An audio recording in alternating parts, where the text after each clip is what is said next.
Thank you for that introduction. Ever notice they put the security guys right after lunch, like we're supposed to aid in the digestive process? Gave this thing this morning, and boy, you could hear a pin drop. And not in a good way, probably. And maybe I should ask you if anybody's carrying pins, that they pass them right to the middle and we just drop them right now and get this over with.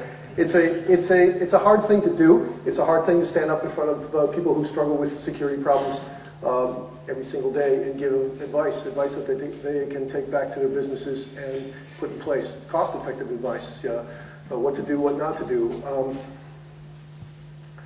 I've been in security for 30 years, and I don't know what that says about me. Probably I'm extremely insecure, but for the life of my career, everybody's always come up to me and say, Rich, what can we do? What can I do? How real is this threat?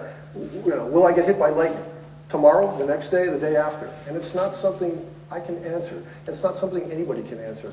So when I was asked to put together a presentation to give you something useful to take back to your businesses, I came up with this. And that's usually because people come to guys like me for some sort of enlightenment. People come and say, just give me your wisdom. Don't want to pay for the consulting, don't want a firewall, don't want to just tell me what minimum I need to do and what I need to know. But at the end of the day, it's enlightenment. And the reason we need it is this. We're inundated, and I mean inundated, with the bad news every day. We wake up, we read the paper, we listen to the radio, we watch television, we find some new hacker got into, the launch codes, Microsoft lost this, somebody lost 300,000 credit cards, and you're thinking, it's only a matter of time. This is going to hurt, and it's going to hurt me. As Chris says, we only know one thing about security. It's in a lot of respects, it's a very young industry because we never had a lot of statistics. People had a security problem, and up until recently, because of disclosure laws, nobody would ever know about it. It was a tree that fell in the forest, and you didn't know if it made a sound. So you didn't know if banks were protecting credit card databases. You didn't know if the Pentagon was protecting the launch codes, because if they lost them, you didn't find out about it. That's changed. That's changed in a big way these days. And so you and I wake up every morning to this, and the effect is like we're a deer in the headlights. And so the idea today was to talk to you about, yeah, there are bad things out there. You're doing business online. You need to watch out from everything from identity theft to fraud, external and internal.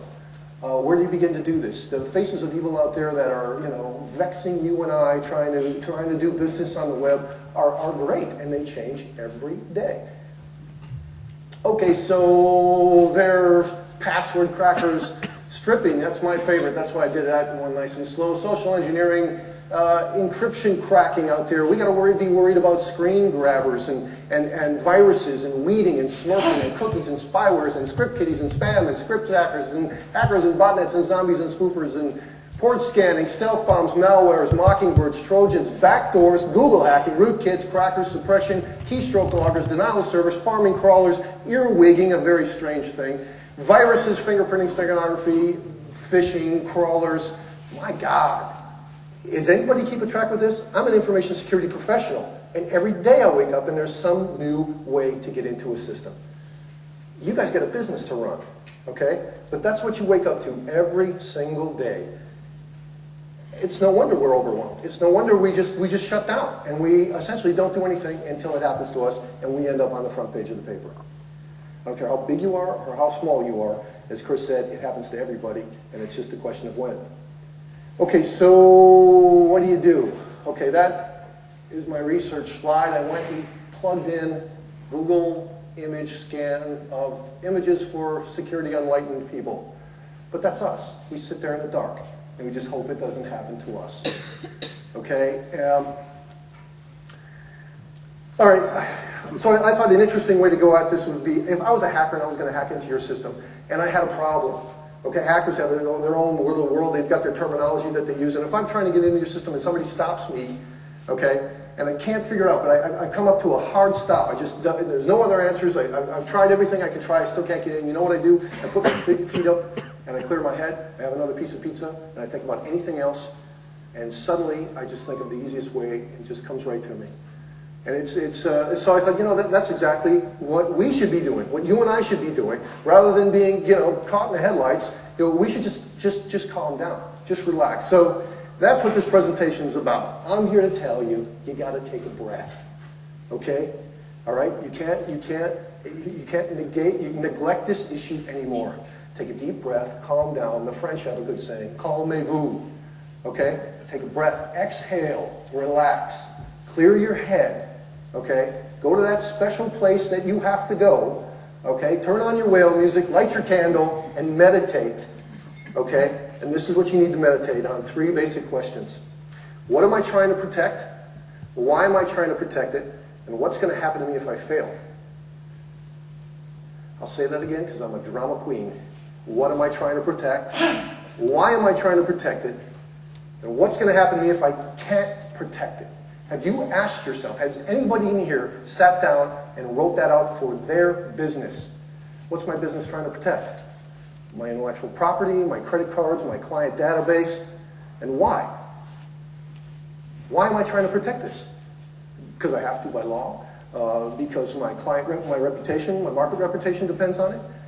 And more importantly, what happens if I lose it? You need to calm your mind, take this one step at a time, back up from all that stuff you're reading, and ask yourself these 3 questions. And then you know what? You don't leave your room, you don't turn off your music, you don't blow out that candle until you've got the answers. And you write them down on a piece of paper. 1 sentence. What am I trying to protect for my company? Why am I trying to protect it? And what's going to happen to me if I fail? You start within. It's like all good enlightenment, the truth lies within, okay? You got that sorted, you take a break, okay? And then what you want to talk about, you want to look at your immediate environment. Okay? You've sorted that out internally, you've got a good focus, and you know what? Give it to other people in your company. Say, what are we trying to protect, why are we trying to protect it, and what's going to happen to us? Write that down and give that to me. And then compare answers and see what the people in your company think. Right? Once you've done that, you move on to your contemplation. You contemplate these thoughts, okay? What do I expect? Me, as a person, as a user. If I went to my website, okay, and I gave them my credit card, what will I expect? That they take care of it? That they protect my personal details? That they not? What are your personal expectations in using your online e-business site? Do you know those? Have you articulated them? Do your clients share those?